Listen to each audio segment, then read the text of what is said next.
नमस्कार दोस्तों, इस वीडियो में बात करेंगे कि बिना आधार कार्ड के छात्र का एंट्री ई शिक्षा कोर्स पोर्टल पे कैसे करें। तो चलिए वीडियो को स्टार्ट करते हैं। सबसे पहले किसी भी ब्राउजर में ई शिक्षा कोर्स को सर्च कर लेंगे।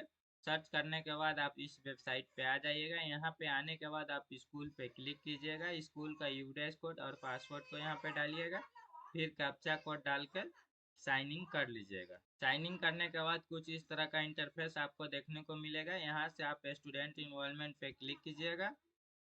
फिर यहाँ से आपको स्टूडेंट इन्वॉल्वमेंट का ऑप्शन दिखेगा फर्स्ट में ही, यहीं पे आपको क्लिक करना है। यहाँ से आपको ऐड वाले ऑप्शन पे क्लिक करना है। ऐड वाले ऑप्शन पे क्लिक करने के बाद यहाँ पे आप आधार और नॉन आधार दोनों स्टूडेंट का आप एंट्री ई शिक्षा कोर्स पे कर सकते हैं। अगर छात्र के पास आधार नंबर है तो यहाँ पे छात्र का आधार संख्या डालिएगा, फिर छात्र का नाम डालिएगा, फिर उसका जन्म तिथि डालिएगा, फिर यहाँ पे जेंडर को सिलेक्ट करके वेरीफाई कर लीजिएगा।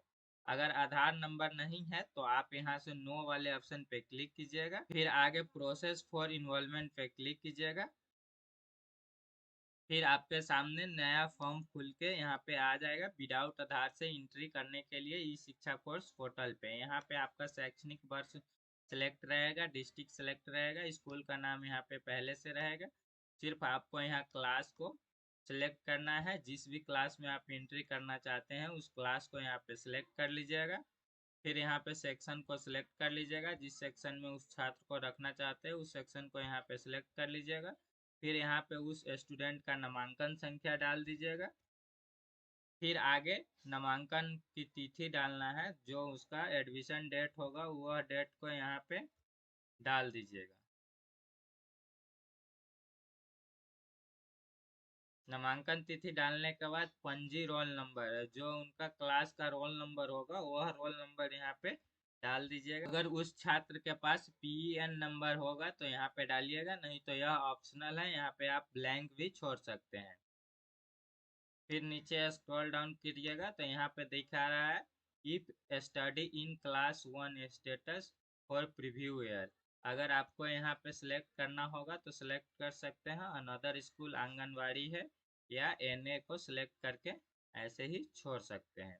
फिर नीचे स्क्रॉल डाउन करके व्यक्तिगत जानकारी में यहाँ पे छात्र का नाम डालिएगा। फिर उसका जन्म तिथि जो है वह जन्म तिथि को डालिएगा। जेंडर को यहाँ पे सिलेक्ट कीजिएगा। फिर फादर्स नेम यहाँ पे डाल दीजिएगा।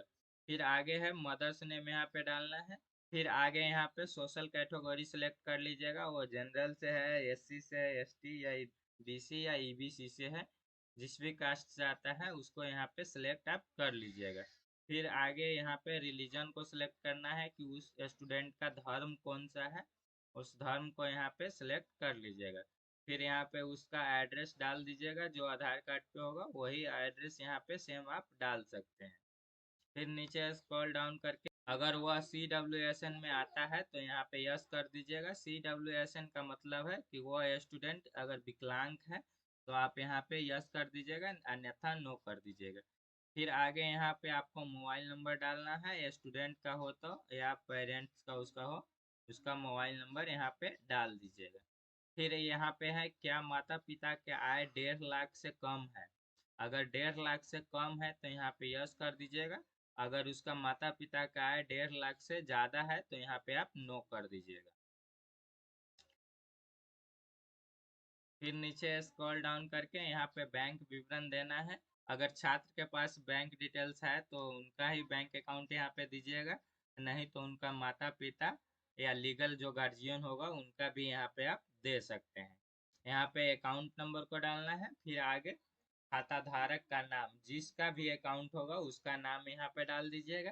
फिर यहाँ पे खाता होल्डर यहाँ पे सिलेक्ट करना है कि उसका फादर है, मदर है, या स्टूडेंट का स्वयं खाता है या गार्जियन का है, जो हो यहाँ पे उसको सिलेक्ट कर लीजिएगा।